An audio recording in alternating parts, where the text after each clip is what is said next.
Bonjour, voilà, on reprend nos vidéos. Tout d'abord, désolé pour le retard parce qu'il y avait des problèmes de vidéo et je suis à ma troisième caméra. C'est pour ça que j'ai fait un peu de retard, mais bon, on va rattraper le retard.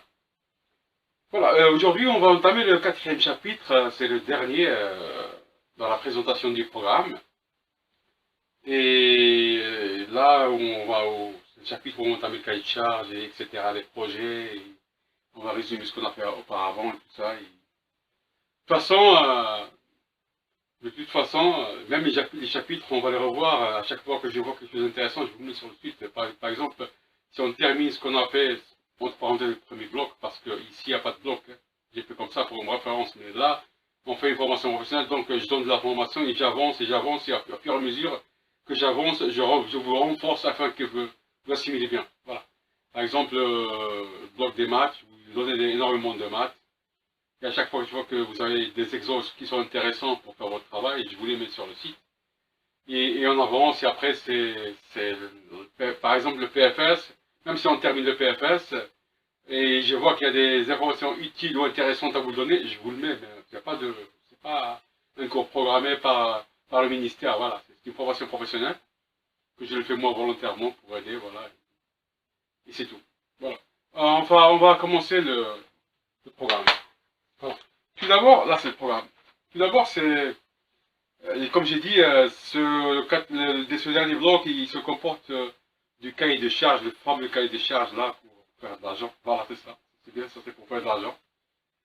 Et ces étapes, ces contraintes, les inconvénients, ses points forts, ses points faibles, ils seront tous discutés dans ce chapitre.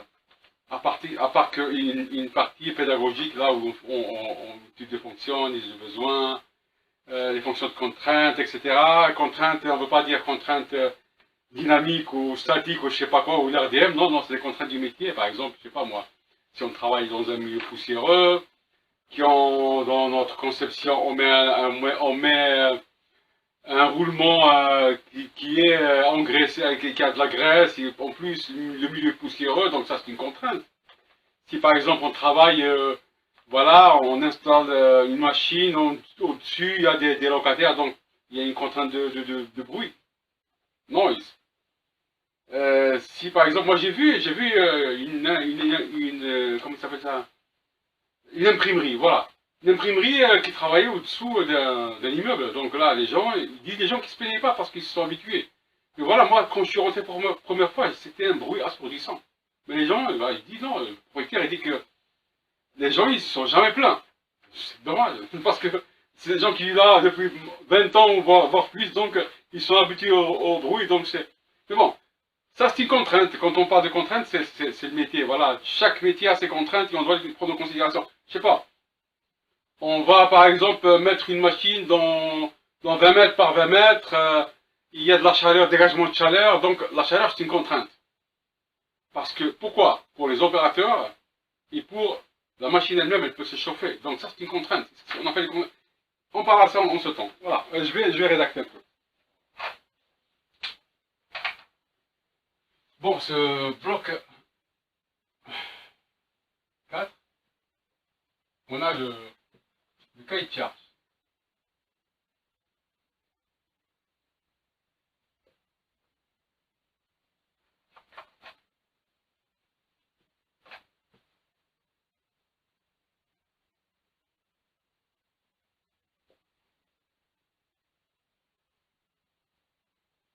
Cahier de charge. Voilà. Cahier de charge, on a... je ne vais pas citer tout, c'est juste comme ça. Voilà. Après, on verra par ordre. C'est l'analyse du besoin.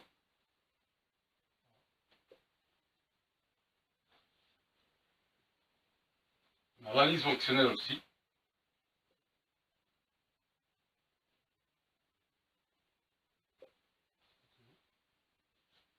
Le diagramme, pas le diagramme, parce que je vais donner les deux. Je connais, parce que le diagramme, il y a deux diagrammes. Le diagramme qu'on fait tous depuis heure, voilà. Le FAST. Le FAST, c'est le SADT. Le FAST et le SADT. Un, c'est un diagramme au système anglais et l'autre, un système plus européen. Voilà. On a le FAST, diagramme quand même. Je vais faire un S, parce qu'ils sont deux. On a le FAST et le SADT. Voilà. Et les fonctions au pluriel, parce qu'il y a beaucoup de fonctions de contraintes, etc. On va les voir tous. Après, on fait l'étude de cas réels, c'est-à-dire on prend un produit, on commence à faire l'analyse de besoin, le briefing, tout ça, voilà. Voilà, ça c'est en grosso modo ce qui va comporter le cahier de charge, beaucoup plus que ça, mais bon, ça c'est le grand titre. Après on verra ce que c'est. Ok. Bon, maintenant, on va entamer le deuxième chapitre, ou la deuxième partie de ce bloc-là, qui est les projets. Les projets. Les projets. Les projets, on a deux types de projets. On a un projet de feuille blanche, ce qu'on appelle une feuille blanche, et des projets normaux et courants, on va appeler comme vous voulez, parce qu'on peut l'appeler comme on veut, parce qu'on appelle ça projet. Mais il y a la particularité de la feuille blanche, c'est que c'est un projet généralement fait par les grandes entreprises. Voilà, ils ont une idée, ils veulent concevoir quelque chose qui n'existe pas. Voilà. Donc, ça commence avec une idée. Il n'y a pas de... Là, voilà, la contrainte, on voit la contrainte là, c'est qu'il n'y a, presque pas d'information. C'est presque te dire que je veux pas que tu vois ce qu'il y a dans le marché, parce que je veux pas que tu te bases à ce qu'il y a dans le marché. C'est une feuille blanche. Un produit qui n'existe pas. Un produit qui est innovant. Voilà. J'ai vu ça chez Renault. Voilà, on veut faire un moteur nouveau. Voilà. Je vais faire du briefing pour voir ce qui est les moteurs, pour faire similaire. Non, non, c'est un moteur qui ne ressemble pas à cela. Voilà.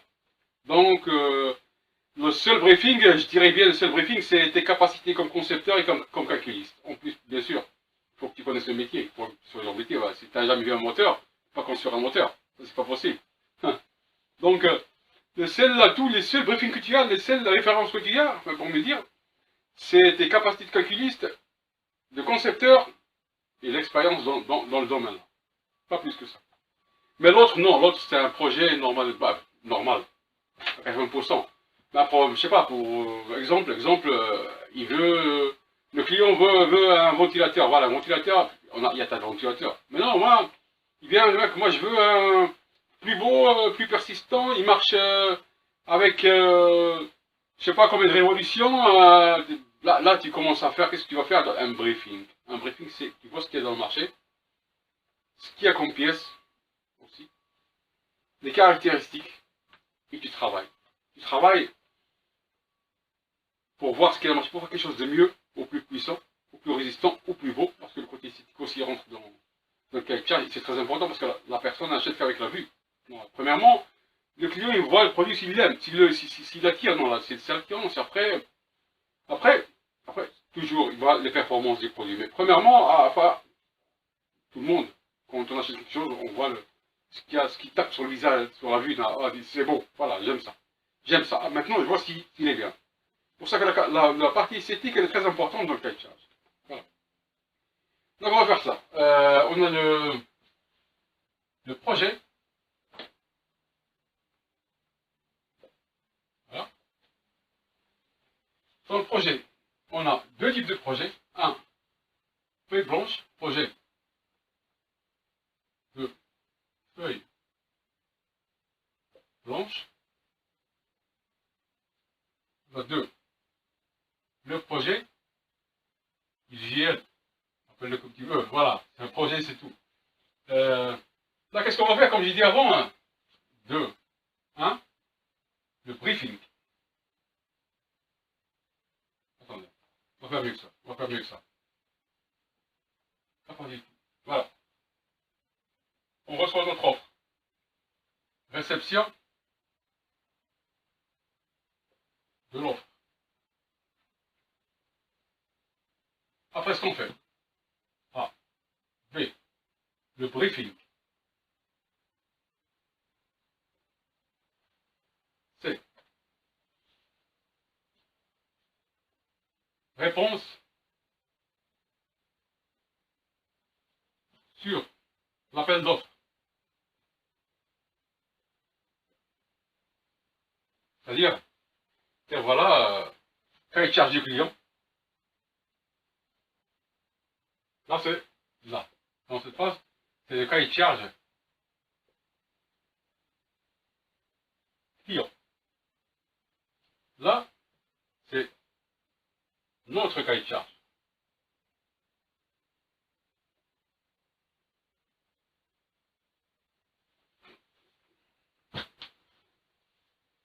Là, dans le briefing, par exemple, dans le B1, il faut voir les technologies, par exemple, pièces sur le marché.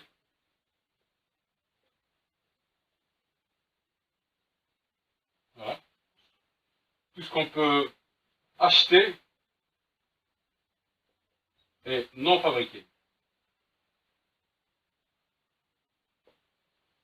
Et non fabriqué. Pourquoi? Parce que fabriquer, ça coûte beaucoup d'argent. Ça coûte énormément d'argent pour fabriquer. Parce que là, les plans de fabrication, envoyés chez le fabricant, ça dépend du nombre de séries, ça aussi, ça affecte beaucoup le prix.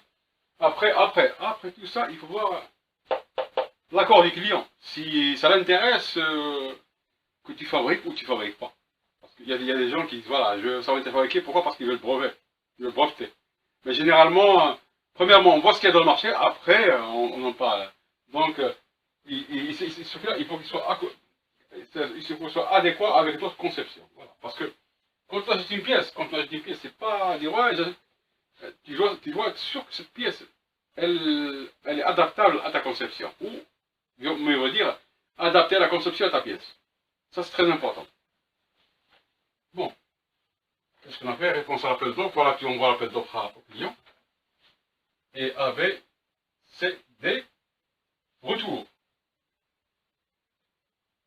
du client. Là, je vais vous dire. Là, par exemple, la cahier de charge du client. Il veut ça, il veut ça, il veut ça, il veut ça. Voilà. Tu vois, tu prends l'offre du client. Voilà, par exemple, ça, oui, je le sais, je le fais. Ça aussi. Ça, je l'achète. Parlons de ça, par exemple. Je ne le fais pas, mais bon, on va acheter pas quoi. Ça, par exemple, c'est pas intéressant. Pourquoi? Parce que c'est un service qu'on n'est pas spécialisé dans ça, où il y a une entreprise qui le fait mieux que nous, parce que nous, si on le fait, ça va nous coûter plus cher, et après, ça va affecter le produit, voilà, après, ça va être cher, et peut-être que je vais perdre l'offre. Donc, si vraiment on n'est pas doué pour ce service-là, il vaut mieux dire au client.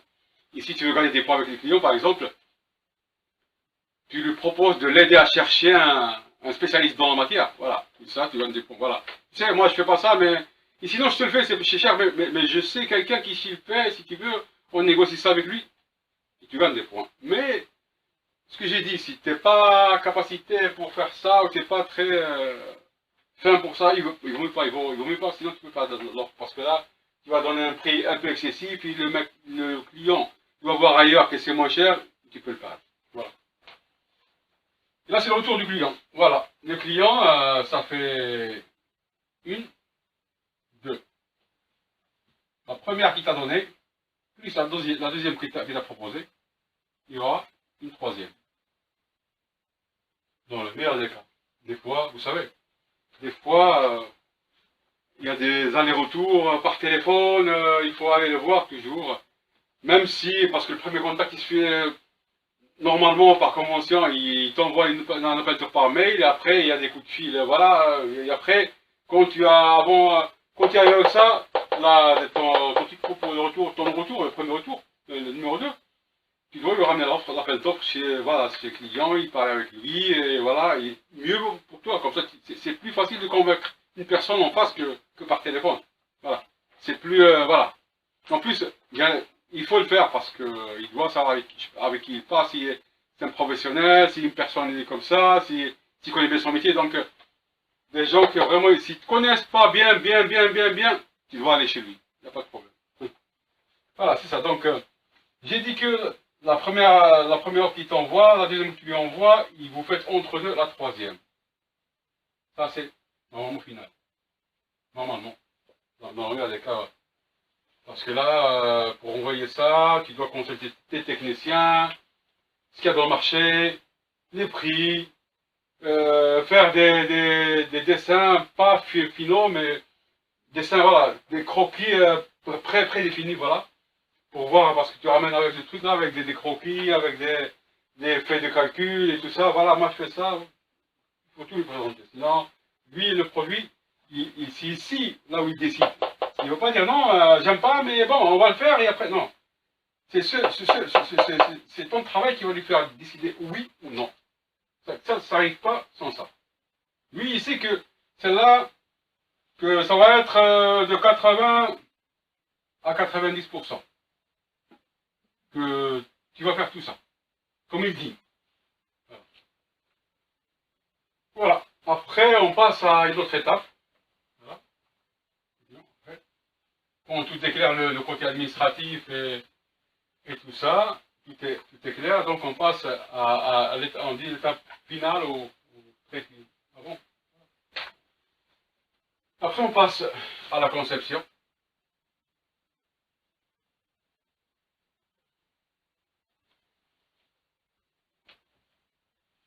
À l'achat ou fabrication.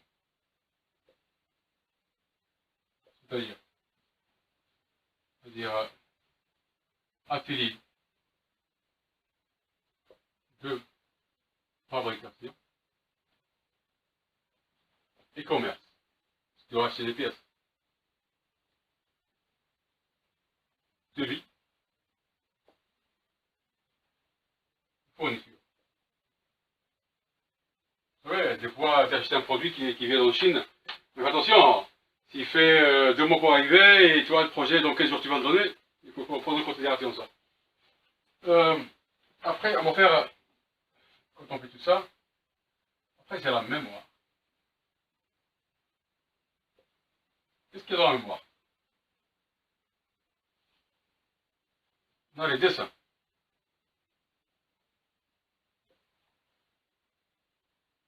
3D et 2D. Les dessins 2D. Dessin 2D.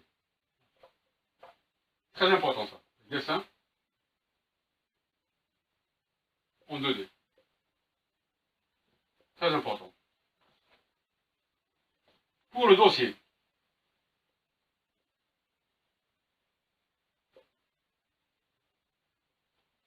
Pour le client.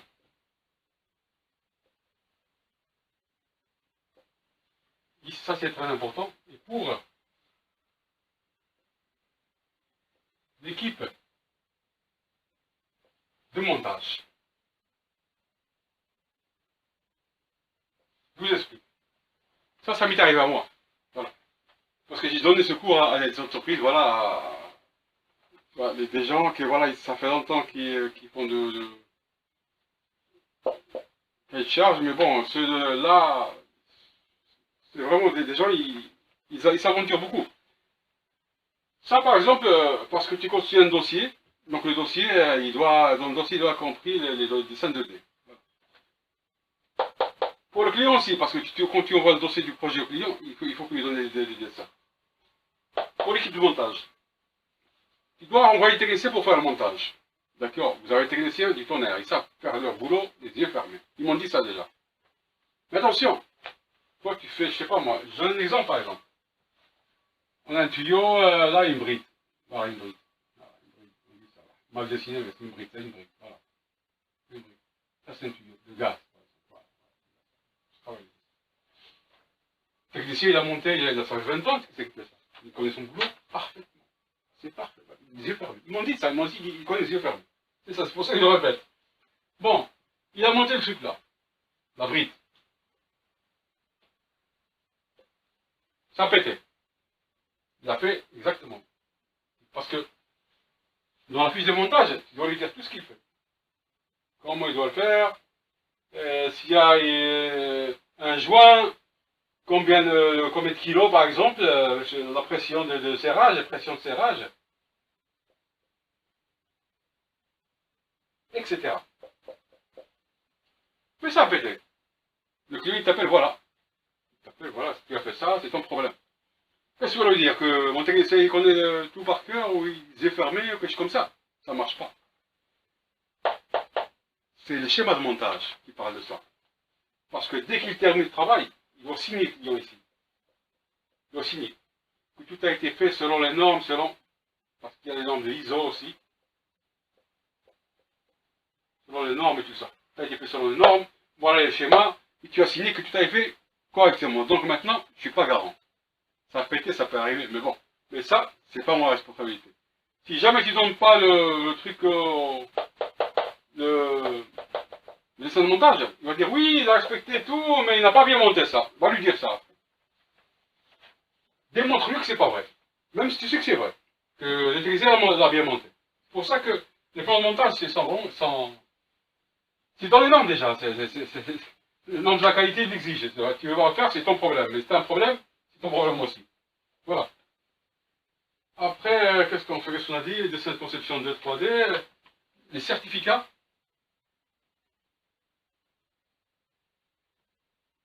Par exemple, je sais pas.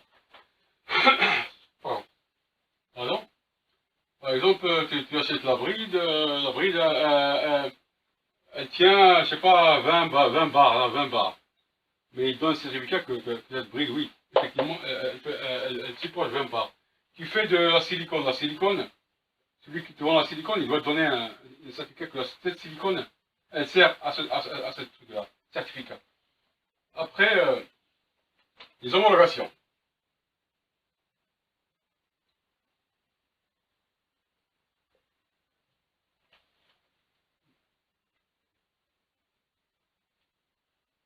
Je crois que c'est fini. Les homologations. Après, ta mémoire, voilà, bien sûr. Un compte rendu. Un compte rendu. Bien avant, tu dois aussi mentionner l'équipe. Dans la mémoire, l'équipe. Compte rendu. L'équipe. L'équipement. Le matériel. Nombre d'heures. Observation. Des techniciens. Sur site. Ah, tu sais, on a travaillé, mais il y avait beaucoup de bruit, il y avait des gens qui travaillaient en même temps, donc on n'a pas fait le travail, c'est ça. Ça doit figurer dans votre rapport. Voilà. Et voilà, je crois qu'on a terminé ce cas-là, le quatrième chapitre là.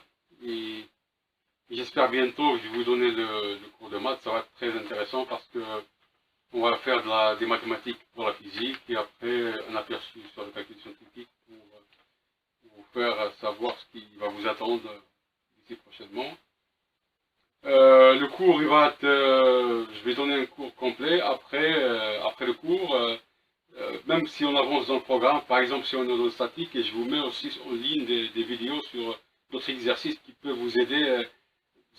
Voilà, je pense que ce site va être une référence. Voilà, à chaque fois que vous avez une question, vous ne savez pas quelque chose, vous allez là-bas. S'il n'y a pas là-bas, vous me posez une question. Mais moi, je vous donne tout ce dont vous aurez besoin. Et à chaque fois que je vois qu'il y a une chose que c'est intéressant de vous la donner, je vous la donne, je vous la mets dans une vidéo à part. Et voilà, et on continue notre cours jusqu'à terminer la formation. Mais en même temps, c'est ça. Je vous donne comment dire, des supports. Voilà, c'est des supports. C'est des supports afin que vous voyez des choses nouvelles. Voilà, si vous avez des soucis, vous me faites savoir. Voilà. Et voilà, je vous dis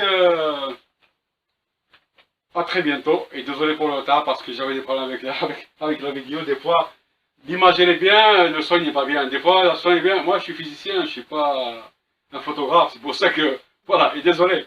Merci.